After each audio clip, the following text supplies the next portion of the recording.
Hello, hello. Welcome to Mondays with Tara and Andre. Today's topic, new year, new relationship energy. We are starting in just a second.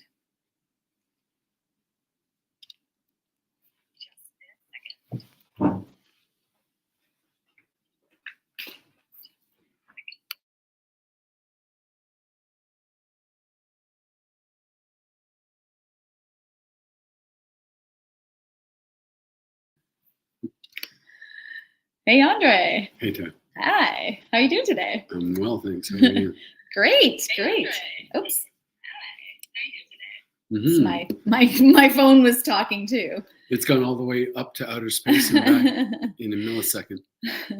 Well, this is our second Mondays with Tara and Andre new training since the new year. Mm-hmm. So today our topic is new year, new relationship energy. So before we jump in, I don't know, New Year's, people usually think of New Year's resolutions. So would love to ask in the group, for those of you who are watching in the live or in the replay, do you make New Year's resolutions?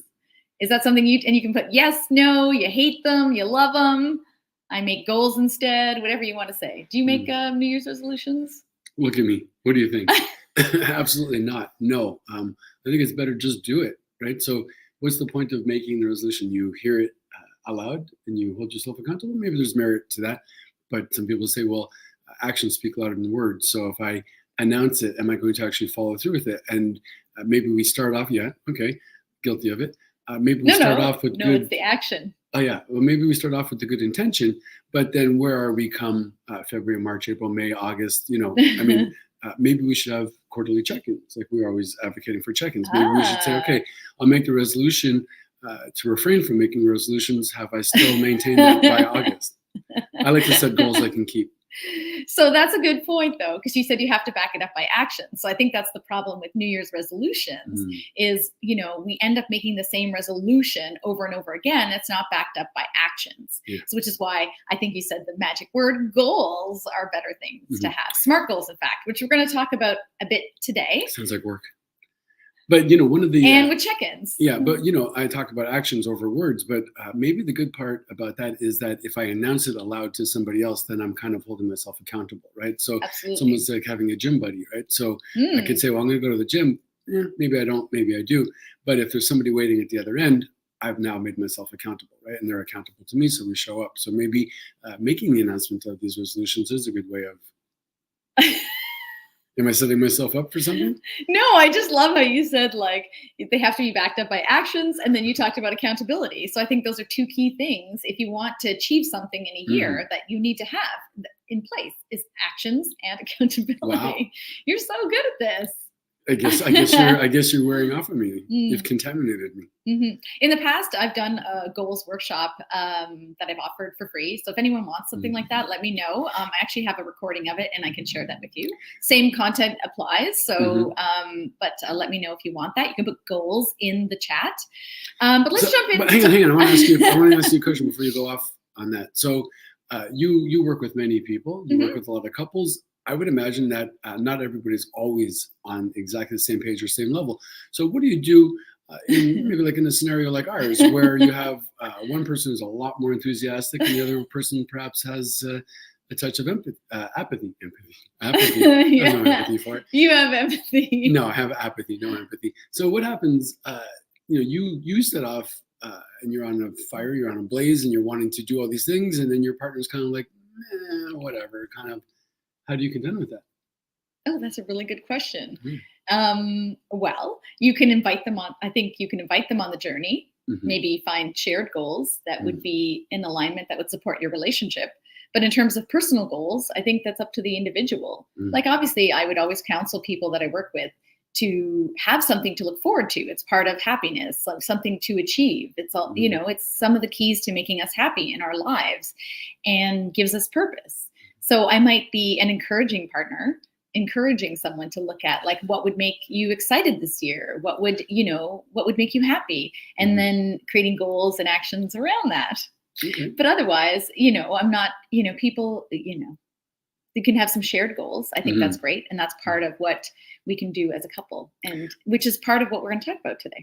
I hear underneath that a kind of position of acceptance, right? So you will make the invitation and you're hoping that they're going to accept and participate, but if not, then you kind of turn that over and leave it to acceptance? Or do you stay at them and keep them dogging them? You might dog them. Do I dog you? Is that what you're pointing out? No, I'm just thinking of the possible alternatives, right? So it's kind of like that Venn diagram. You get to one place and maybe it says yes or no, and you go with the yeses and you keep going. But where it says no, do you simply terminate the idea? Or do you say, well, okay, screw it. It says no, but I'm going to try another approach. I'm going to stay at it. Eventually, I'm going to wear him down and I'm going to make him become a participant. You know, it doesn't have to just be you and I, but I mean overall, right? So do we simply accept the apathy and say, okay, well, you know, I recognize that's where they are, or do we keep re-inviting them and say, you know, until we get like a really like, you know, back off, lady, like stop, you know, I'm really not interested. Do you keep going at it? Yeah, I think there's a balance. So I think you can, I don't think you just keep at it for no reason. I think acceptance is important. So if somebody doesn't want to have their own personal goals towards their career or other aspects of their life, that's fine. So I think I would have to go with acceptance, obviously encouragement. But if there's apathy towards the relationship, I think that's something to look at. That's a little bit different. And so do they want to participate or be apathetic within the relationship? And so that point, that would be a point where I would want to, you know, dive in a bit deeper. And I might be a bit more, you know, pointed at asking about it and, you know, that sort of thing. Interesting. Okay. So then you want to make the distinction between whether it's the person's character position or psychic position of whether they're apathetic overall, or are they more apathetic towards the ideas that you're introducing or the relationship or whatever it might be. Yeah. Okay, that sounds good. Sound good? Okay, since we already jumped in, but just so people who are, if you're joining us for the first time, we do a live training every week in our Let's Talk Polyamory community and often on YouTube and now on Instagram, talking about how you can have an amazing open or polyamorous relationship. So I'm Tara Lynn Franco. I'm a relationship and awesomeness coach, and I specialize in supporting people who are consensually non-monogamous, but also others as well. And I'm Andre Turcott. I'm a sex-positive registered psychotherapist. And so today, can you scroll? I sure can. Thank you. We're using notes. Cheat sheets. So we are the co-founders of the online community Let's Talk Polyamory. And, you know, our passion is to help couples open and create healthy and secure polyamorous relationships. Yeah. So I asked at the beginning, but if you're joining us now, I'm interested to know if people are excited about 2024 and the year ahead. Are you? One for hell's yeah, excited. Two for maybe worried or, you know, whatever. Excited, anticipating. Worried. There's always so much opportunity to worry, right? Yeah, there's the economy, there's the politics, there's like, you know, wars, there's all kinds of stuff. Yeah, there's a lot to worry about. Yeah. Is that a buzz killer for you? Does that drain your libido? Are you still able, or do you utilize your libido to forget about those worries? I don't know. That's a good question. Well, I'm excited. I'm always excited about the year ahead. I haven't done my own goal setting this year. I'm a little bit behind in that. Been a bit of traveling back and forth and post-holiday vacation. But I do want to sit down and do that. But I'm pretty excited for the year ahead. I think there's some exciting things I'd love to do to support this community and, you know, in my own journey and that sort of thing. So I'm pretty excited about that. Okay. So speaking of excitement, we do have an announcement. It's not a new thing, but always want to share that we have our Poly Newbies course, which is a 7-module online self-directed course that you can take on your own that covers all these topics. And part of this is Keeping It Awesome, number 7, which is where we talk about relationship agreements, which we're going to talk about today. So drop newbie if you're interested, and we'll send you the link of where you can find out more. And so we've fully built out the course now. The first group that went through were able to experience the trainings live, but now everything's there and you can take it at your own pace. And you have access for 6 months to get through the content. But I hope people would it doesn't take 6 months. You could do it, you could finish it in a week if you wanted. And there's exercises and that sort of thing. So if you want to set up your year for success, it's a great thing to do. Awesome. So today, We said new year, new relationship energy. So we're going to talk a bit about new relationship energy, how to breathe that energy into existing relationships. Talk a bit about relationship goals, which you talked a bit about, rather than resolutions. So your year isn't like the graphic we put in the email, if you saw it. That was pretty funny. Tell us about it if you didn't see it. Oh, I can't describe it. It was a guy with, I think, cake on his fingers, and then he was trying to catch a football. It was very weird. Like New Year's resolutions going like this. Anyways. With cake on the fingers. Okay. I don't know why there was cake on the fingers. It related to New Year's resolutions, so I put it in. And then we're going to talk about relationship reviews and check-ins, because it's a pretty good time to do that sort of thing. So we talked a bit about New Year's resolution. So just a bit more on that, because statistics are fun. So many of us, and I've done this before, proudly state at the beginning of the year, this year I will lose that extra 10 pounds. I will meet the man of my dreams, or woman of my dreams, or person of my dreams. I will run a marathon. I will do this. And then, like you said, they sort of fade away within like the first month. In fact, only 36% make it past the first month of January. Interesting. And compared to 9% who successfully keep their resolutions throughout the year. So by the end of the year, only 9% are left over. So 91% of people do not complete their things or stay with it or stay their course. Yeah, and I heard a statistic before that people who just make resolutions tend to make the same one like for over 10 years. They can make the same resolution if they don't actually, like you said, take action. So, so have any of your New Year's resolutions already faded? But it's interesting. You'd mentioned as an example, one that would be, well, I want to lose 10 pounds this year. Well, after the 10 years, you may have lost 100 pounds. That might not be good for you. Well, if you lost the 10 pounds, you wouldn't be making it again. Unless but you're obsessive. You may be gaining 10 pounds every year, or a pound a year, or that sort of thing. That's how those things go. So, yeah.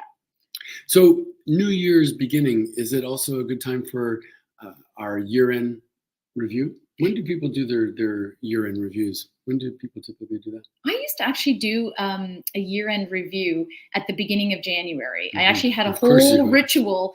This is before I got into goal setting and all this. I started this when my first marriage broke up.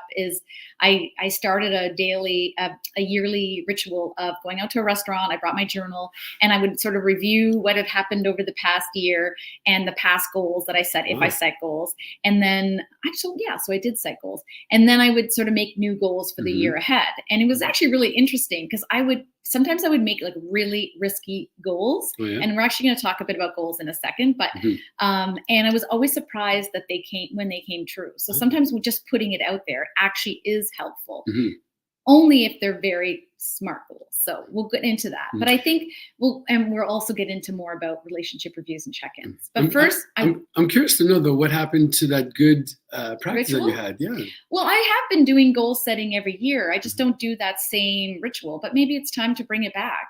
So you would go out to a restaurant with yourself. You would date yourself. Yep. You'd send out good quality time for yourself. Yeah. And I did it I probably did it for at least 10 or 12 years. Wow. And then I had journals full of them. And I didn't really journal much through the year. Once in a while I would, but it was actually, maybe I should do that. I went to the same restaurant, and, I ordered food, and I would have a glass of wine, and I would start by reading into the stuff. And by the time the first thing came, I was writing down the goals ahead. It was kind of cool. Okay. So then, at one point, you no longer participate in it. Did you make a conscientious decision to stop it? Did you say, okay, this is satisfied now? Or did you kind of just get distracted and it fell by the wayside? Yeah. I don't know. It's a good question. I moved away from Hamilton, where I was living, and that was where the restaurant was. But I did repeat it, I think, a couple of years in Toronto. But then I started doing goals workshops through the health program that I'm in, Fit Feels Good. And so I started doing those annually. And so I didn't feel as much of a need. But I do like the year in review, which we can do as part of our relationships too. Yeah.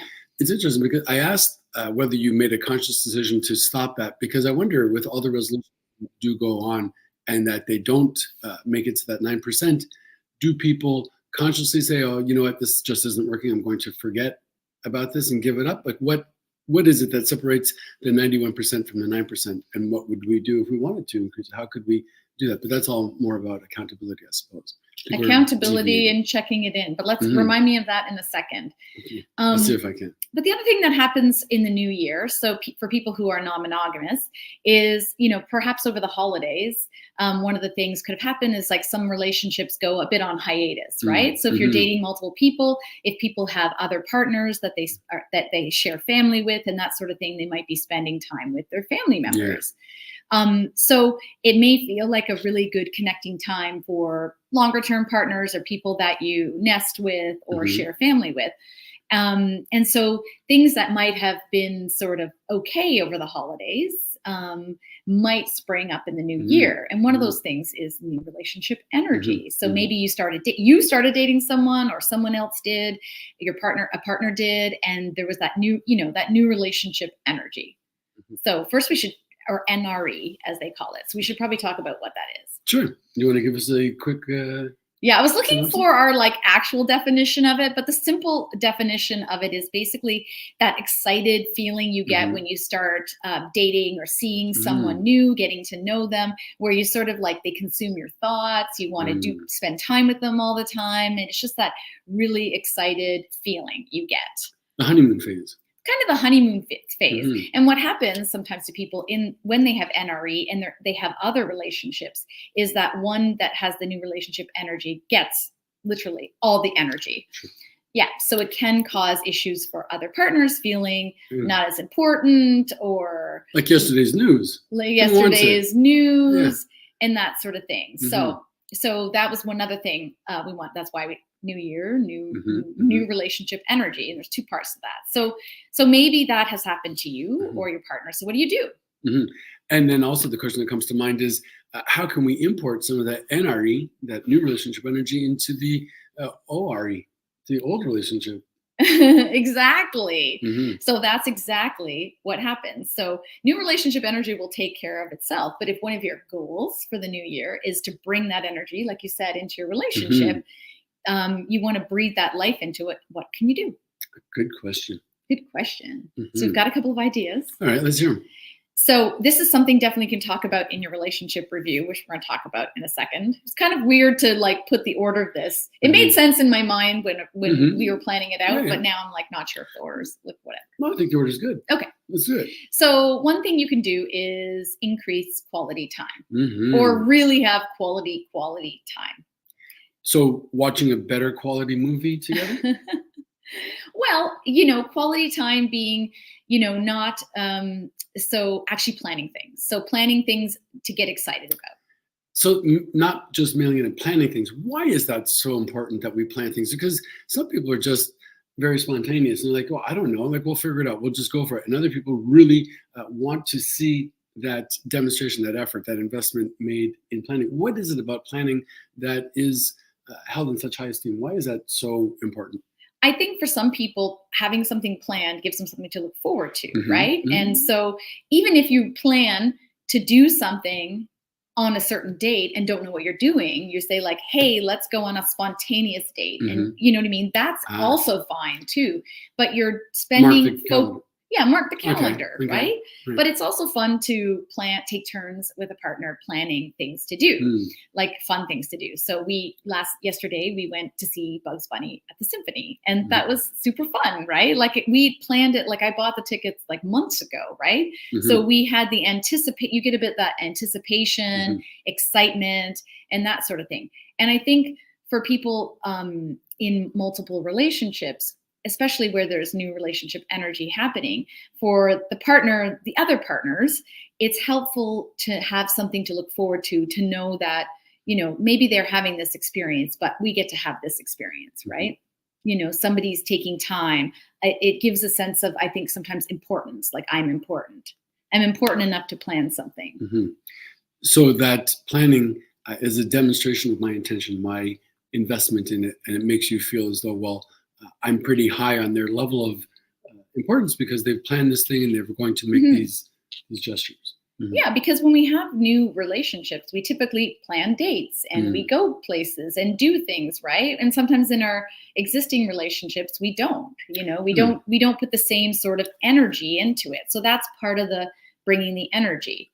It makes me think of, unfortunately, many people that I work with, they do say that when they're coupled and they say, well, we've been together for a while and I know that they're going to do this, or I know that they're going to do that. And it's kind of taken for granted. Mhm. We assume, right? So yeah, in a new relationship, there's not a whole lot to assume, right? We don't know them well that way. And we don't assume that they're going to always be there, that they're going to, we have to, get on their radar, right? We have to do things that will alert them and make them want to be with us. Mhm. Whereas when we feel kind of in a secure attachment, we might say, well, they're there. I know that they're there, and we kind of take it for granted. And then are we taking advantage of that to, is it a disservice to ourselves, the other person in the relationship? Yeah. So be aware if you are simply mailing it in and taking it for granted.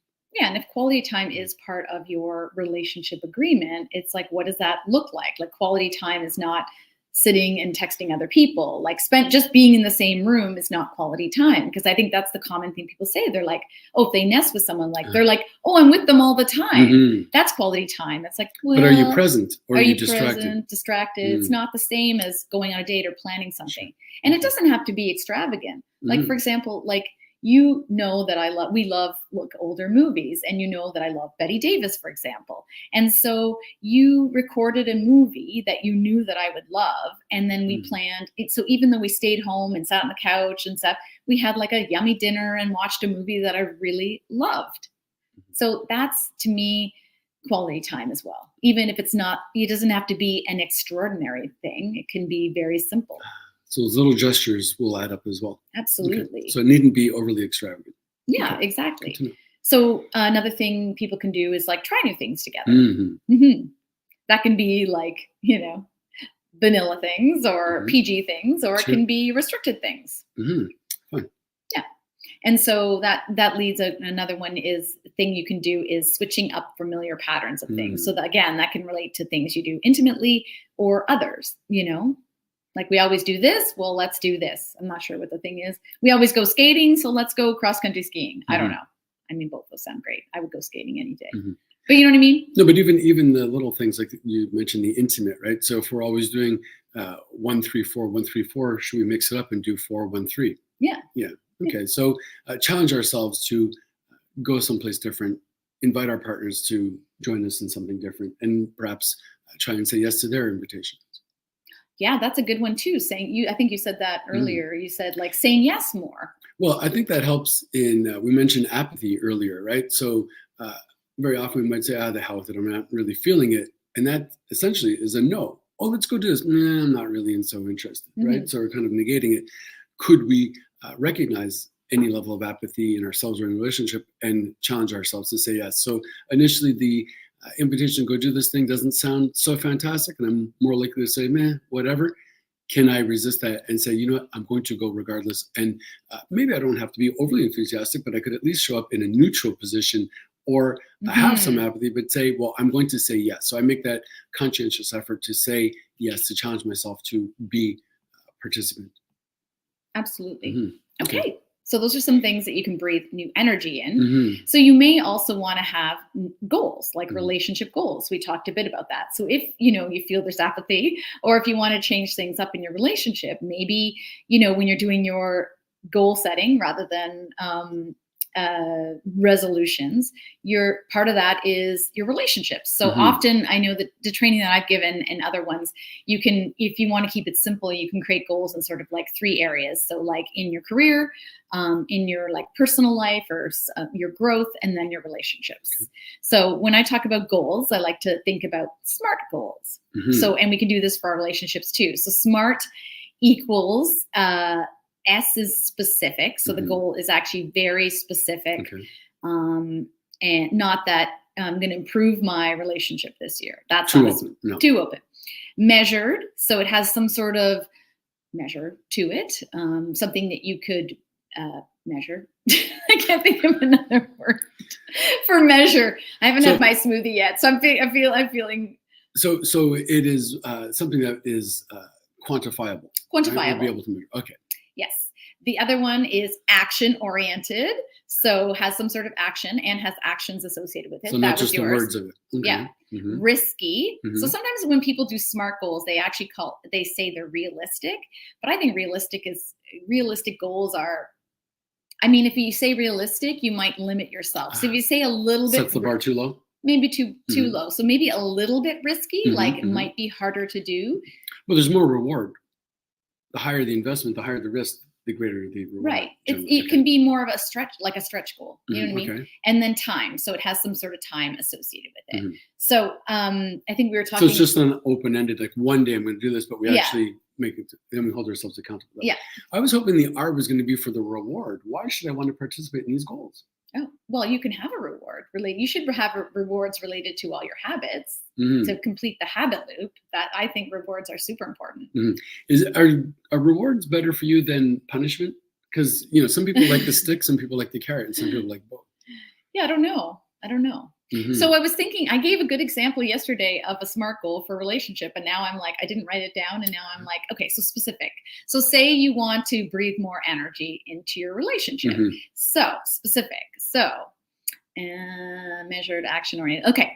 So we will increase the quality time in our relationship by having each planning one date a month for the be in charge of planning one date per month, and we will implement this by this month. So that is SMART, and it is that is specific. It's very specific. You named it, and it is measurable. Yeah, because it would be like if it's just us, it's 2 dates in the month. Right. Yeah, and then you also put the timing to it. You said how long, right? And where's the risk? Is it risky? Maybe it's not risky. Does it seem like a lot to be responsible for planning?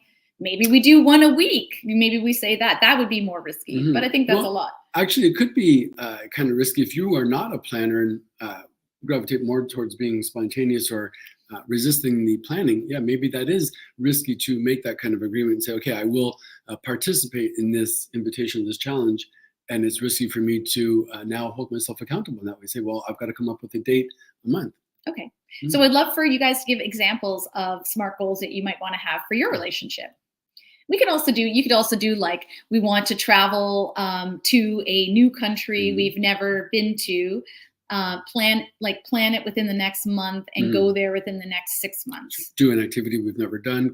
The list goes on and on.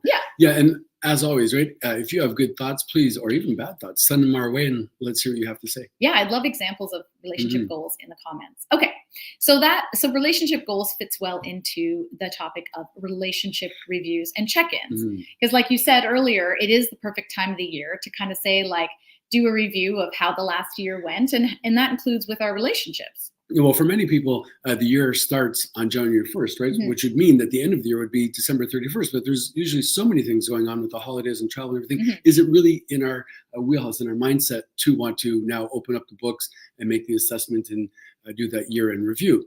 So maybe, as you were doing, maybe once everything kind of settles a little bit, and we get back to that grind mindset of January, maybe that is a good time to open up the books from the previous year and say, okay, well, what's the assessment? How did I do? How did I fare? Where can I stand for improvement? Where should I, where should I go? Yeah, so you can do that in all of your life, do that review of yourself, but then do your relationship reviews and check-ins, which is something that we teach in our Poly Newbies course and in our other deeper dive program, Open Relationship and Polyamory Mastery.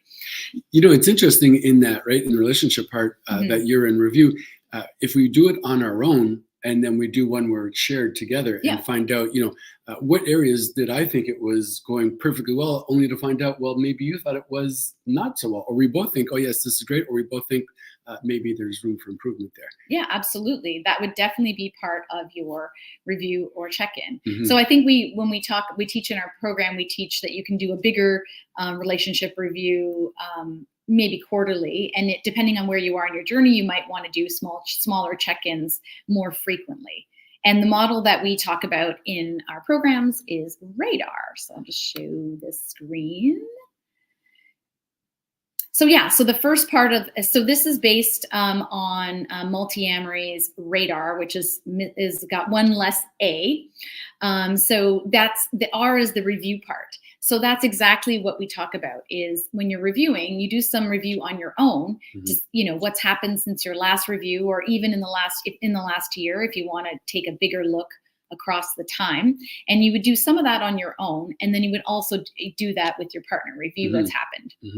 So, but part of the review is just the facts, at least. I mean, you can have your own introspection on how you feel about it and that sort of thing. But when you talk about it, as part of your relationship check-in, you're just doing the facts. The A part is agree on the agenda. So come up with an agenda for that relationship review or check-in. And so, we suggest having some standing items that you might want to have on your agenda, but you also can come up with certain things you might want to talk about. So for example, maybe you always talk about the structure of your relationship and if there's anything you would want to change. So the second A is our addition, which is affirm and connect. And the reason we added this extra A in is after you've done that review and you've agreed on the agenda, I think before you dive into the big discussion, it's important really to affirm and connect with your partner. Make sure that you have a safe space in which to have the conversation, a bit of a check-in there. And then you can jump into the discussion, taking turns using nonviolent communication method or our attunement communication method, which we teach in our programs. And then, of course, active listening to understand. Yeah, that step of D, right, where we do use nonviolent communication and communication attunement, I think it's so critical that we do review the ground rules for what it's like. How do we actually participate well in these nonviolent forms of communication or communication attunement? What does it mean? And it is wonderful because it is easily transferable to other areas of our life as well, right? So you'll benefit from your family relationships, from your professional relationships, all these other ways when you learn how to communicate better that way. That's going on. I'm just looking at you. Okay. That's good. Okay, and then the A, similar to goals, is the action plan. So based on what you discussed, coming up with an action plan of things, tangible action points that you agree on that you will take action on. And of course, I think they should be, timed as well and measurable. Yeah. Because otherwise they're just open-ended and they're just good philosophical beliefs that we say we'll try and move towards, but are we really holding ourselves accountable? So the timeline connected to that will then hold us to it, right? It makes us accountable. Yeah. Okay. So this is where you might want to insert that, we will plan, each planned special date once a month sort of thing, and implement it right away. And then the final R is reconnect. And then we added in the reward because we're all about rewards. So reconnect is just, reconnect obviously after you've come with an action plan, because sometimes it's hard like doing these reviews, right? And you may, feelings will come up, things will come up, especially if somebody wants to change something or that sort of thing. So it's important to reconnect and then have a reward, something maybe to do after to, thank yourselves for, participating in that, because it's an important part. That's an important part that you mentioned for just showing up, right? So maybe we aren't going to nail it 100%. Maybe there will be some disagreements. Maybe there will be some rough patches. But the fact that we showed up and we're willing to speak openly and honestly about our thoughts and feelings and do it in a considerate and conscious way, I think that is in itself an accomplishment that should be recognized, right? Because it's easy enough to just put it off or say, oh, we'll do it later, whatever. And yet, like going to the gym, like doing our taxes, when we do it, we feel better that we've done it. Absolutely. Yeah. And I think, I was going to say, and also the other benefit to that is if there are little issues, we can try and address them now before they fester into resentments. Absolutely. I mean, I think the other benefit of relationship reviews and check-ins is it allows a place to have those discussions. And I think we didn't say that right then, but that's why you have them. And I think it's especially important when you're first opening up. I mean, it's important for the your entire relationship to have them, but especially important when you're opening a relationship, because the issue that happens for some people is that, things come up that you're not anticipating, that you have to navigate through.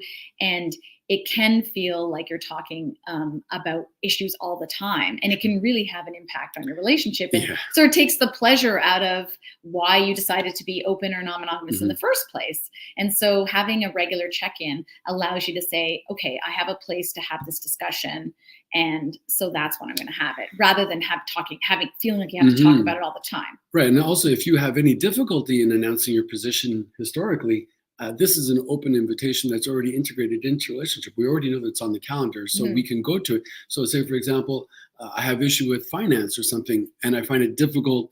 Maybe there's part of me that is kind of a people pleaser or codependent. I might be resistant to bringing it up. But if it's already tabled that we will be talking about different aspects of relationship, well, then there's the invitation. It might not be easy still, but it's already tabled. And then we say, well, okay, well, now next we talk about finances. How is that going? You say, well, actually, now that you mention it, I don't feel as though I'm in the same place, whatever it might be, and I'm just using finances as one. It could be. No, that's something that could be on your, and should be on your relationship review, especially if you cohabitate or that sort of thing. Or not. I mean, maybe there's a whole bunch of different scenarios, right? Oh, right. Sure. Yeah, whatever the issue is. But then I wonder, well, should we already use almost like a template? And should we say, well, we're going to talk about sex, we're going to talk about communication, we're going to talk about finance, we're going to talk about timing, we're going to talk about, STD testing, whatever it is, all those things. Yeah, that's why part of the agenda part of it is it's good to have decided on those standing agendas. So you don't have to be the one to bring up that topic. Rather than creating the agenda, it's like, have these standing items that are always there. Like those are really great ones. Sure. Amazing. Did we talk enough about the reward or the punishment? I like punishment and reward. What would you like to talk about it? Well, just, we talk about doing these things, and it's good that we do, but sometimes it's, well, why should I do this? I know it's good for the health of our relationship, and yes, theoretically, I know I should be a participant, blah, blah, blah. But really, what prompts me? What's my motive? So if I feel as though there's punishment associated with it and it's going to be to my detriment, that I'm going to be just prolonging the suffering, well, then maybe that's enough of a impetus to get me to be a participant. Or if I feel, well, let me get over this kind of little housekeeping thing, and then the reward is we're going to go play on the slopes or in the sheets, or whatever it is, in a more casual, lighter way, maybe that's my reward. So maybe if we're not fully on board with this, if we're not really participating and we're kind of just mailing it in, maybe those two considerations, stick or carrot, could be ways of getting us to be a little bit more participatory, or to offset our level of apathy. Yeah. I love it. No, I think rewards are super important. Like, I think about it. Punishment. I like rewards and it's important that it's instant, like it's right away, not like, this is going to be great for the long-term health of my relationship. It's like health goals, right? Like I get up in the morning and work out, and I've got built in there some accountability, which helps. But so that helps get me up in the morning, the accountability part. But even though I know it's great for me, what does keep it going sometimes, at least at first, when I first started that morning exercise routine, was having a really good reward after. So something that I only do when I do my exercise in the morning. So mine used to be like a reward bath with really nice salts and this very special clay mud mask that I got in Mexico. Like, that's very specific, but it could be sitting and reading for a half an hour with a coffee, like for that sort of thing. For your relationship, it could be like, you do like a very special outing that night, you know what I mean? Or that day, something that you would really look forward to. So you want the reward or the consequence, the punishment, to be more immediate than long-term. When it's long-term, it's almost too theoretical. So it's like, if I wake up in the morning and exercise, I'll be better when I'm 70. It seems too far away. So you say, well, I will get myself a nice coffee or the bath, whatever it is. Yeah. So it's much more present. So the association, the connection in our minds then is, well, I go to this, and then I get this. Okay. Yeah. Immediate works better. Like, cause you could say, when I lose 5 pounds, I'll get myself a new pair of jeans, but it's too far away. Like, you need something to keep you going. Anyways. Okay. Statistically. Well, you could have both. You could have both. Yeah. Yeah. Oh, absolutely. Have both of them. Do all the rewarding. Yeah, do all the rewarding. Especially as it comes to your relationships. We should be rewarding ourselves and taking care and rewarding ourselves in our relationships. Sure. Awesome. So that's it for today. Just a reminder, we do have our Poly Newbies course. So if it's something that if you would like some support in your journey towards polyamory or consensual non-monogamy, we have our self-directed course. You can drop newbie in the comments or send one of us a DM, and we'll make sure we get you that link to find out more. Fantastic. Awesome. Thanks for joining me. Thanks for joining me. And happy Monday. And happy Monday, everybody. Thank you. Have a good day. Bye.